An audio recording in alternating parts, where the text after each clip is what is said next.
ایک روز جس کی مقدار تمہارے شمار کے مطابق 1000 برس ہوگی اس کی طرف رجوع کرے گا۔ اسی شان کا ہے وہ خالق جو پوشیدہ اور ظاہر کا جاننے والا ہے، غالب ہے، بڑا مہربان ہے۔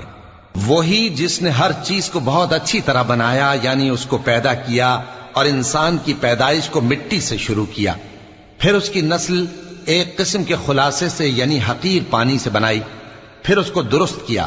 پھر اس میں اپنی طرف سے روح پھونکی اور تمہارے کان اور آنکھیں اور دل بنائے،